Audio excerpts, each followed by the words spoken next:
Hello, എല്ലാവർക്കും മെഹന്തി ഇടാനും ഇട്ടു കൊടുക്കാനൊക്കെ ഇഷ്ടമാണ് അല്ലേ? നമ്മൾ ഗേൾസിന് തന്നെ മെഹന്തി എന്ന് പറഞ്ഞാൽ ഭയങ്കര ജീവനാണ്. പക്ഷെ ആകെയുള്ള വിഷമം എന്താ? അത് നല്ല പെർഫെക്ഷൻ ആയിട്ട് വരക്കാൻ പറ്റൂല എന്നതാണ്. അതൊക്കെ നമുക്ക് ഈ ഒരു കോഴ്സിലൂടെ മാറ്റിയെടുക്കാം. നമുക്ക് മെഹന്തി നല്ല അടിപൊളിയായിട്ട് നല്ല പെർഫെക്ഷൻ ആയിട്ട് വരക്കണം എന്നുണ്ടെങ്കിൽ മെഹന്തിന്റെ ബേസിക് എലമെന്റ്സ് പഠിക്കണം. ബേസിക് എലമെന്റ്സിൽ ഫസ്റ്റ് വരുന്നതാണ് ലൈൻസ്. അപ്പൊ അതിൽ തന്നെ ലൈൻസിൽ തന്നെ തിൻ ലൈൻസ് നമുക്ക് വരുന്നുണ്ട്. ലൈൻസിൽ വരുന്ന കാറ്റഗറിയാണ് തിൻ ലൈൻസ്. ഫസ്റ്റ് നമുക്ക് അത് പഠിക്കാം. തിൻ ലൈൻസ് എന്ന് പറഞ്ഞാൽ തന്നെ അതിന്റെ മീനിങ്ങിൽ തന്നെ ഉണ്ടല്ലോ. അപ്പൊ എങ്ങനെ വരക്കാൻ നോക്കിക്കോളൂ. ഞാൻ ജസ്റ്റ് കാണിക്കാം. മെല്ലെ ജസ്റ്റ് ഒന്ന് ടച്ച് ചെയ്യുക. പിന്നെ ടച്ച് ചെയ്യാനേ പാടില്ല.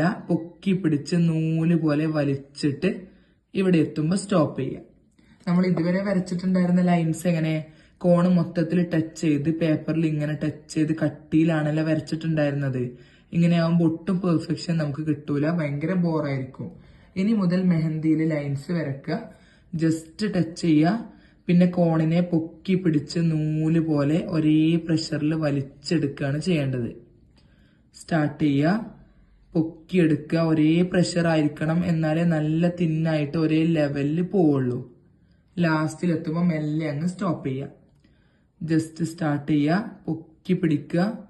നൂല് പോലെ കണ്ടോ, എത്രയോ ദൂരത്തു നിന്ന് തന്നെ നൂല് പോലെ വരുന്നുണ്ട്. സ്റ്റോപ്പ് ചെയ്യുക.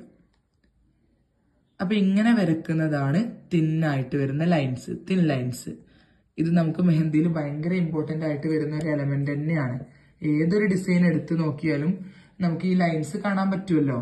ഓക്കെ, ഇനി നമുക്ക് തിക്ക് ലൈൻസ് പഠിക്കാം.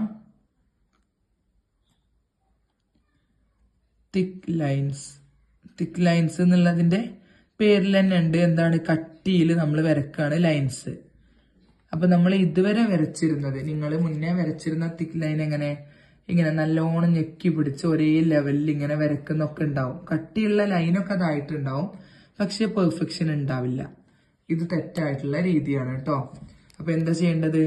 തിന്നായിട്ടുള്ള ഒരു ലൈന് വരക്കുക. സാധാ പോലെ തന്നെ, നേരത്തെ വരച്ച പോലെ തന്നെ തൊട്ടടുത്തായിട്ട് മെല്ലെ ഒരു കുഞ്ഞു ഗ്യാപ്പ് ഇട്ടിട്ട് സെയിം തിൻ ലൈന് ഒന്നുകൂടെ വരക്കുക.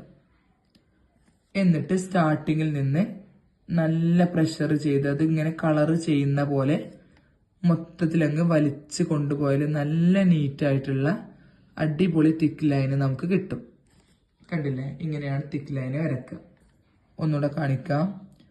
തിന്നായിട്ടൊരു ലൈൻ കൊടുക്കുക. ഒരു കുഞ്ഞു ലൈനും കൂടെ കൊടുക്കുക. കുഞ്ഞു ലൈന് മീൻസ് ഗ്യാപ്പ്. ഈ ഒരു രണ്ട് തിൻ ലൈൻസും തമ്മിലുള്ള ഗ്യാപ്പ് ഇതിനേക്കാൾ ഒരിക്കലും വരാൻ പാടില്ല. ഇതാണ് അതിന്റെ മാക്സിമം ഗ്യാപ്പ്. സ്റ്റാർട്ടിങ്ങിൽ നിന്നും ഒരേ പ്രഷറിൽ ഇങ്ങനെ ഞെക്കി വലിച്ചാൽ മതി. കണ്ടോ? അത് പുറത്തോട്ടാവരുത്. നമ്മൾ ഈ പ്രഷർ ചെയ്യുന്നത് പുറത്തോട്ടായാൽ ലൈനിനെ ബാധിക്കും. കണ്ടില്ലേ? നല്ല നീറ്റായിട്ടുള്ള തിക്ക് ലൈൻസ് നമുക്ക് കിട്ടി. തിൻ ലൈനും തിക്ക് ലൈനും തമ്മിലുള്ള ഡിഫറൻസ് നോക്കൂ, നല്ല ചേഞ്ച് ഉണ്ട് അല്ലേ? അതുകൊണ്ട് തന്നെയാണ് നമ്മൾ ആ ഒരു നെയിമിൽ തന്നെ അതിന്റെ ചേഞ്ച് വരുന്നുണ്ടല്ലോ. ഒന്നുകൂടെ ഞാൻ തിക്ക് ലൈന് കാണിക്കാം. ഇങ്ങനെ ഇപ്പൊ നമ്മൾ ലൈന് വരക്കുമ്പോൾ ഇങ്ങനെ ബ്രേക്ക് ആയി പോയി എന്ന് വിചാരിച്ചോളൂ. ഇപ്പൊ ഞാൻ വരച്ചപ്പോ കണ്ടോ? അപ്പൊ അങ്ങനെ ബ്രേക്ക് ആയാല് നമ്മൾ അറിയാത്ത രീതിയിൽ തിന്നായിട്ട് ഒന്നുകൂടെ ഇതിന്റെ മുകളിലൂടെ വരക്കുക. ലൈറ്റ് ആക്കിയിട്ട് അങ്ങ് കൂട്ടിയെടുക്കുക. അപ്പൊ നമുക്കത് ബാധിച്ച പോലെ തന്നെ ഉണ്ടാവില്ല. തൊട്ടടുത്തായിട്ട് ഒരു തിൻ ലൈൻ കൂടെ നീറ്റായിട്ട് വരച്ചു കൊടുക്കുക. ഒരേ പ്രഷറിൽ ഞെക്കി വലിക്കുക.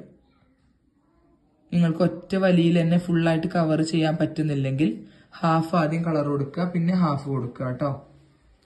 ഈ രീതിയിൽ ചെയ്താൽ മതി.